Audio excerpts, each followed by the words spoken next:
Hello, Stuart here at Turbo Teaching, and in this video we're looking at positive behaviour management.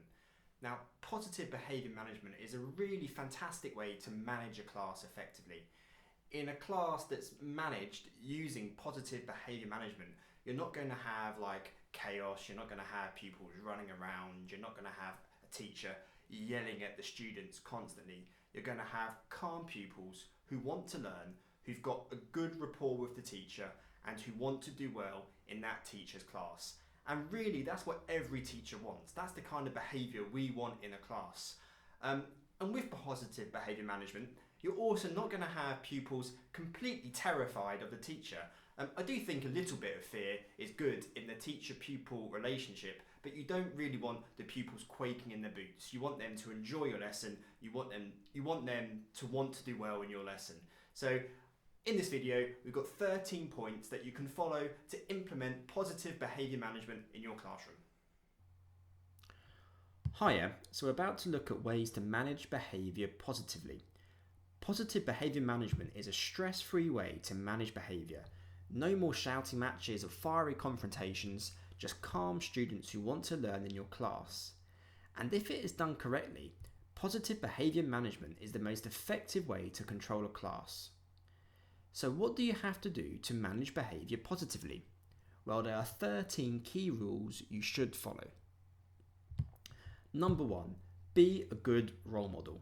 Remember, students spend hours each day in front of their teachers, and they will, unintentionally, copy their teacher's behaviour. So if you are grumpy and angry, they respond by being grumpy and angry. So you want to be a positive role model who is polite, says please and thank you, greets their students as they enter their class, and also greets the students as you see them in the corridor. If you start doing this, the pupils will eventually do the same.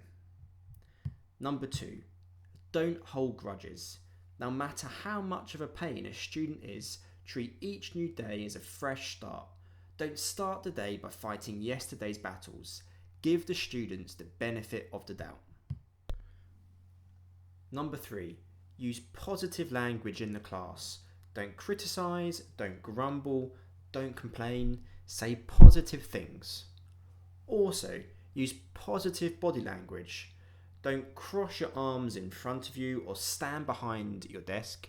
You want to stand up straight, push your shoulders behind your back, the epitome of positive, assertive body language.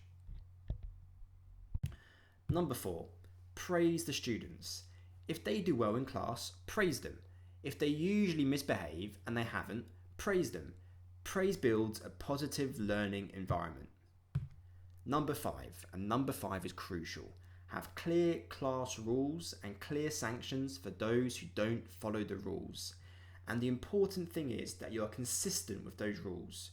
Being strict one day and lax the next sends mixed messages to the pupils, and it will eventually end in the pupils just ignoring your rules as they think they amount to nothing.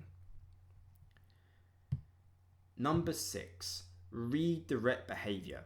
Rather than focusing on what the pupil is doing wrong, focus on what they should be doing. So if they're meant to be working silently, but instead they're having a good old chat to their friend, you want to tell them to get on with the work instead of telling them off for talking. Number 7, giving students a choice.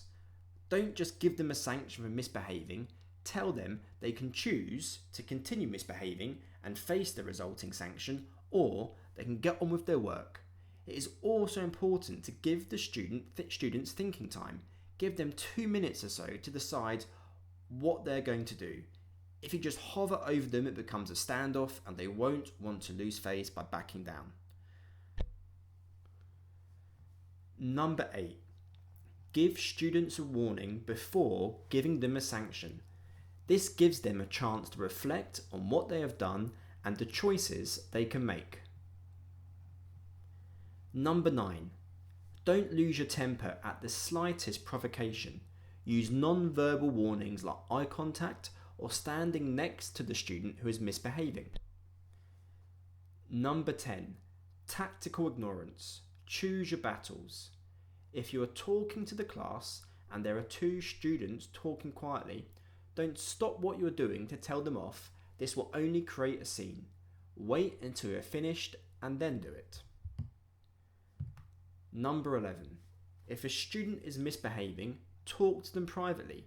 Doing it in front of the class just gives the student an audience and they will be less likely to do what you want them to do.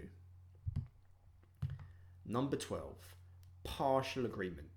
Now, we've all been in a situation where a student is talking when they're not supposed to and they defend their actions by saying something like, "I was only talking about the work." Well, deal with this situation by agreeing with the student partially.